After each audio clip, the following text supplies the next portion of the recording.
This is Jerome Rand, and this is a story about stupid decisions, the Gulf Stream, hallucinations, and finally pulling it through. So, just to set this up, I was headed from Maine down to Beaufort, South Carolina.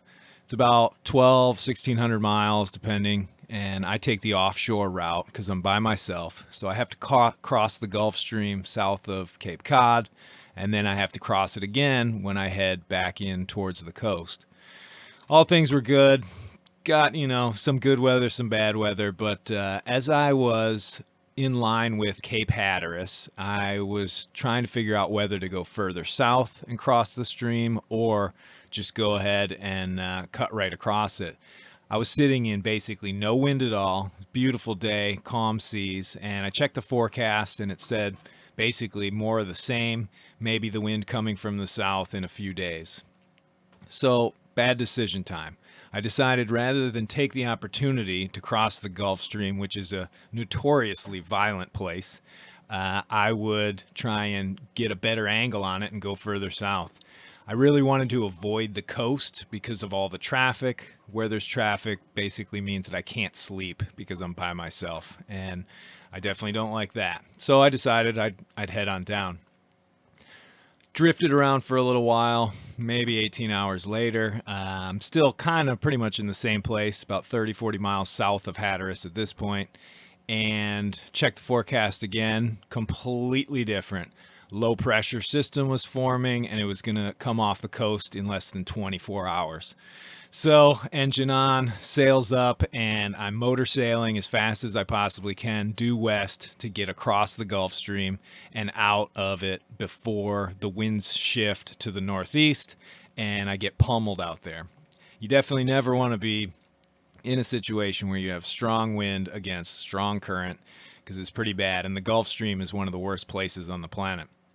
So, I'm going across, but the low pressure system beat me to it. I was halfway across the Gulf Stream when all of a sudden, basically, I can only describe it as almost an eye of the storm sort of came out. It was cloudy all night, cloudy all morning, and then boom, all of a sudden there's this one big break in the cloud. It looks pretty circular.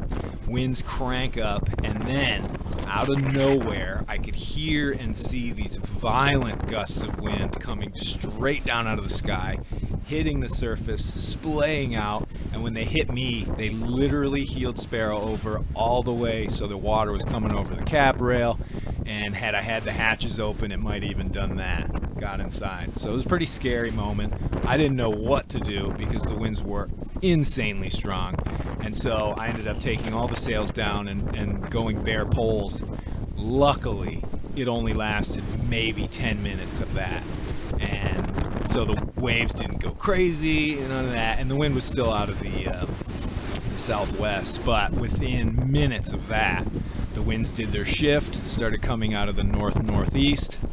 I'm in the middle of the Gulf Stream, and the waves instantly started to break against the other ones and then overtake them, and I could not reach away and get through the stream. I had no choice but to head with the wind, with the waves, and against the Gulf Stream current. Night came in, and the waves are getting bigger and bigger, breaking.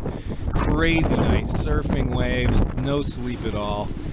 Couldn't see anything, pitch black night, and finally, the sun sort of comes up, and now I probably haven't slept for nearly 40 hours, and that's when the hallucinations sort of started. And basically what I was seeing is these clouds that were like tumbling around, these low-level sort of wispy, ratty clouds, and they looked like either devils with their hands clawing out at me, or they looked like stallions trying to like gallop through the sky. And I kept seeing them. Whenever I saw them, gusts accompanied them, got wavier and nastier, but eventually I was able to start reaching, or broad reaching, to get out of the stream. And within maybe by about noon that day, the waves started to calm down, the braking had eased up, so it was definitely much safer. And then I spent one more night out there before pulling into the channel to get up to Beaufort. But lesson that I learned on that one, if the Gulf Stream gives you a nice opportunity to cross it in fair weather, take it there, because the winds can always change. Thanks for listening.